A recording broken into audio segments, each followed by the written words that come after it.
What's up guys na marksman at magre-reaction tayo dun sa kay Husaka. So guys, excuse me lang. So guys, ito masasabi ko lang dun kay Husaka. Okay yung training niya dahil unang-una sa lahat nakita ko yung yung training niya. Siguro yung unang sampal, yung round 1 na nakalagay sa kanya as hindi niya masyadong pinalakasan. Pero sa tingin ko laro niya muna yon dahil alam niya sa kalaban niya matatalo niya yon. Pero yung pangalawang round 2 yun, medyo lumakas-lakas na kasi parang hinahangad niya lang yung sa umpisa pa lang kasi guys, ang masasabi ko lang dun sa umpisa medyo mahina. Habang mahina, tumatagal, palakas ng sampal. Doon mo maririnig kasi yung lakas. Siguro hindi niya masyadong pinalakas, mild lang kasi para may pakita lang na video.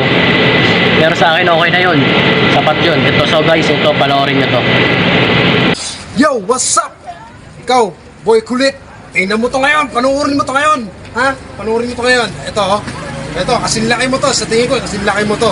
Pag nakita mo sumampal sa akin to, di ko alam kung aatras ka o ano. Bahala ka sa buhay mo kung aatras ka, kung kakayanin mo ako. Kung kakayanin mo ako, sige, palag-palag na to. Ha? Tandaan mo to ha. Ito lang, malakas. Tandaan mo yan. Ha? Ito, papakita ko sa iyo ngayon. Ito yung sample, ito yung table ha, kabakal. Ito ha, papakita ko sa iyo ngayon. Gaano kalakas ang tubong Bicolano. Tandaan mo yan.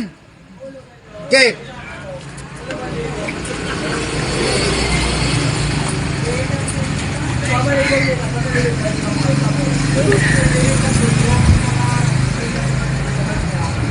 Ito ha, panuorin mo ngayon. Boy kulit. Pag ikaw sinampal ko, boy kulit, ang pisngi mo liliit. Tama yan, ha?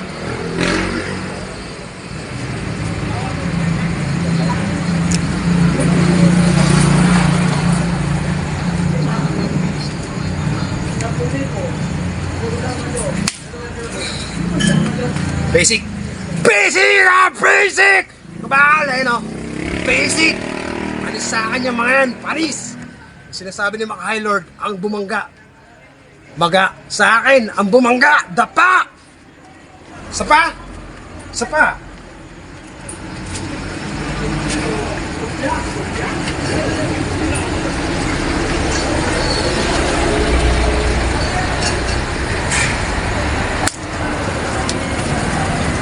Wala, ganun lang. Sapa ha?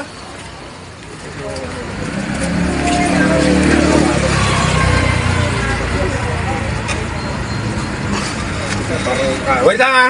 Kakarang eh.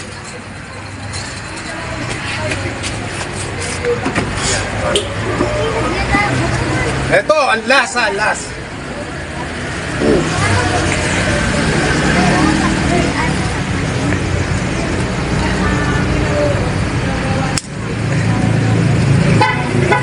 Wala na. Ganun lang yun. Kaya ikaw, boy kulit. Tandaan mo sa laban natin sa URCC. Paghirapan mo to. Paghirapan mo tong pisngi na to. Ha? Tandaan mo yan, boy kulit. Mali ka ng binangga. Oh yun, so guys, napanood niya yun. Masasabi ko doon, okay na yun. Bagay sila maglaban ni Kulit TV. Dating kalabang ko. Pero yung una sa kalaban niya, kung may panama ba kay Husaka. So guys, at abangan na lang natin sa laban nila. Good luck na lang sa laban nila. Pero sa kalaban niya, di ko alam kasi di ko masabi. Alam mo bakit? Kasi parang ang hirap niya explain. Kung hindi ipupukpok sa mukha niya, semento, ipukpok niya na kaya sarili niya. Diba? Kaya sa akin, okay na yun yung training ni Husaka. Mas okay yun kumpara sa training ng kalaban niya. Kalaban niya kasi, guys, masasabi ko lang sa kalaban niya, kung magbibideo ka sa sarili mo, huwag yung kulob. Hindi ka na nga maintindihan yung sarili mo. Hindi na ka maintindihan sa sarili mo, hindi pa rin maintindihan sa sarili mo talaga.